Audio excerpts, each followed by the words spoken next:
Hello everybody, this is me Martel. What's going on with y'all? I just want to do an original video for once, I just want to come with something a little different. And that is, I'm not at home right now. I'm at Target right now. Just want to say something that, it's a little break from monotony, just doing constant videos and all that. And that is that you got to be careful of fake opportunities, fake support and all that. And I'm saying that a message to young content creators, artists, authors, writers, and so forth. You know what I'm saying? Storytellers, whoever, whatever. Yeah, you gotta be careful. I'm getting a lot of these offers and all that, and thankfully use technology to help me. I'll leave it at that. And yeah, you gotta be very, very skeptical. I'm always been a skeptical person, and I got scammed twice, especially in the music business and all that. And it sucks to see that because it's a lot of vultures, a lot of scoundrels, a lot of stranger dangers and so forth that I've been taken advantage of. Have my music deleted and all that.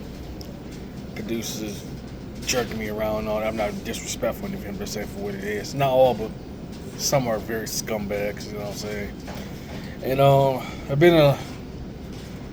been as a Martell character. If you know what it stands for, it is must put in knowledge. MPK. You know, say MPK. So that being said, I just want to say that know what you stand for, know your worth, know your value, you know what I'm saying? Which is ironic that I made a video about that on my main account. That's Martell Code. I was saying basically, young men of color that especially you gotta know your worth, especially in the media, social media and all that. Like they all try to showcase black men are losers, degenerates and so forth, you know what I'm saying? And the reason I come with this video too, because I want to do something different, and it's just a perfect time to make a video about this, because truth be told, I've been fighting, especially being in recording studios, clashing with different personalities and so forth and all that, battling minds.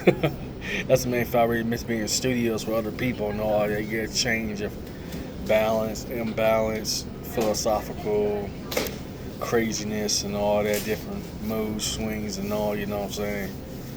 I think music actually made me bipolar. You know what I'm saying? But on the contrary though, I really enjoy making music, you know what I'm saying? It's like my real true therapy, you know what I'm saying? Not actually going to therapy because therapy is expensive. And that's a story for another day. I talk about forced therapy and all that.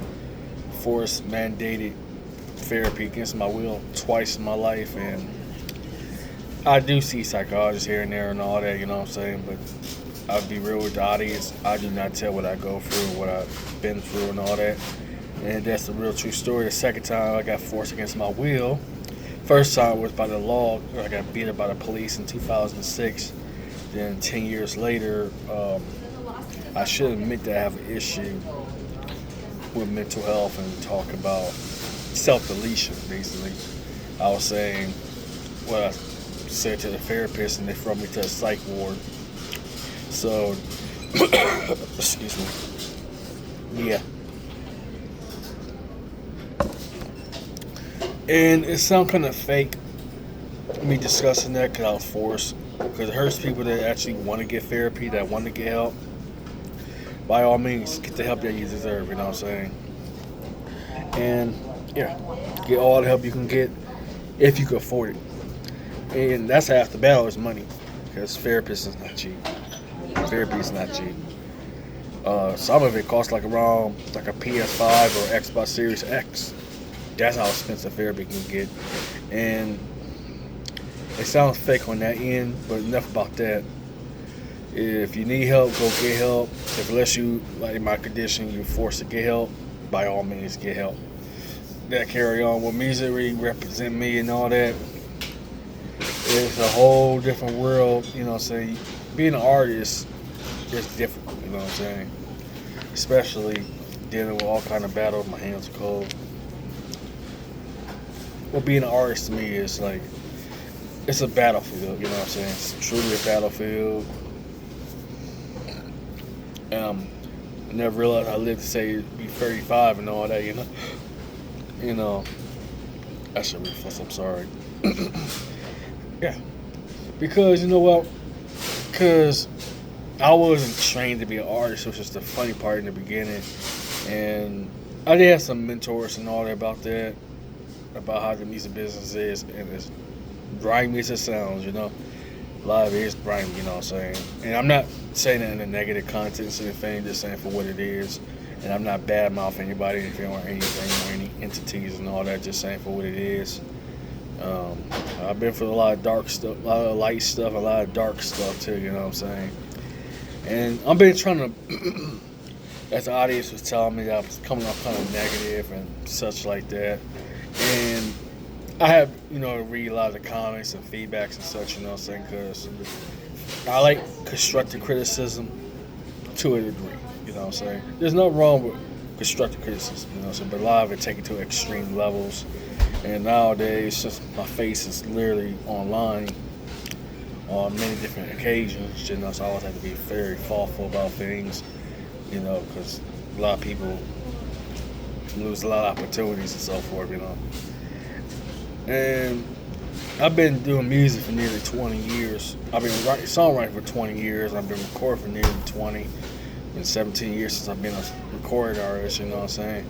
What I miss about, the collaborating effect, collaboration, working with others and so forth and all that, like elevated different levels I never even know exist, you know what I'm saying, on my own, And I kind of realized I'm running to an epiphany that if I'm building a studio, first, it's not cheap to build a studio.